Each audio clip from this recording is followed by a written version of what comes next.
രൺവീർ സിംഗിന്റെ ധുരന്തർ എന്ന ചിത്രം റെക്കോർഡ് കളക്ഷൻ നേടി മുന്നേറുകയാണ്. 27 ദിവസത്തിന് ശേഷം ആഭ്യന്തര വിപണിയിൽ 766.9 കോടി രൂപ നേടി. രൺവീർ സിംഗിന്റെ പുതിയ സ്പൈ ത്രില്ലർ ചിത്രമായ ധുരന്തർ ഇന്ത്യയിൽ പ്രേക്ഷകർ ഏറ്റെടുത്തതാണ്.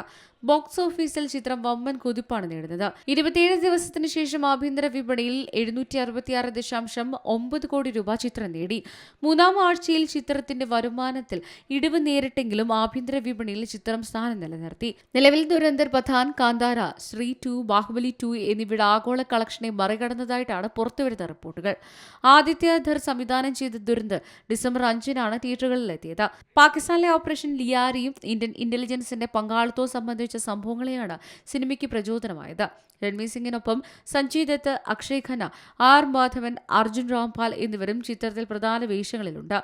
ജ്യോതി ദേശ്പാണ്ഡെയുടെ ജിയോ സ്റ്റുഡിയോസും ആദിത്യ ലോകേഷ് ധറിന്റെ B62 സ്റ്റുഡിയോസും ചേർന്നാണ് ചിത്രം നിർമ്മിച്ചത്. 2026 മാർച്ച് 19-ന് ചിത്രത്തിന്റെ രണ്ടാം ഭാഗം റിലീസ് ചെയ്യുമെന്ന് നിർമ്മാതാക്കൾ സ്ഥിരീകരിച്ചു. അതേസമയം രൺവീർ സിംഗിന്റെ നായികയായി സാറ അർജുൻ എത്തിയതിനെതിരെ പ്രായവ്യത്യാസം ചൂണ്ടിക്കാട്ടി നിരവധി വിമർശനങ്ങൾ ഉയർന്നിരുന്നു. എന്നാൽ കഥാപാത്രത്തിന് 20 മുതൽ 21 വയസ്സ് പ്രായമുള്ള പെൺകുട്ടിയെ വേണ്ടിയിരുന്നതിനാലാണ് ഈ കാസ്റ്റിംഗ് തിരഞ്ഞെടുത്തതെന്നാണ് മുകേഷ് ചബ്ര വ്യക്തമാക്കിയത്.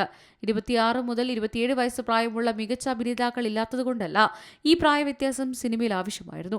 എല്ലാവരോടും വിശദീകരിക്കാൻ കഴിയില്ല. സിനിമയുടെ രണ്ടാം ഭാഗത്തിൽ ഈ കാസ്റ്റിംഗിന്റെ കാരണം വിമർശകർക്ക് വ്യക്തമാകുമെന്നും അദ്ദേഹം കൂട്ടിച്ചേർത്തു. Entertainment desk, C Malayalam news. ഏറ്റവും പുതിയ വാർത്തകളും വിശേഷങ്ങളും വിരൽ തുമ്പിലറിയാൻ സി മലയാളം ന്യൂസ് എല്ലാ ഡിജിറ്റൽ പ്ലാറ്റ്ഫോമുകളിലും ലഭ്യം.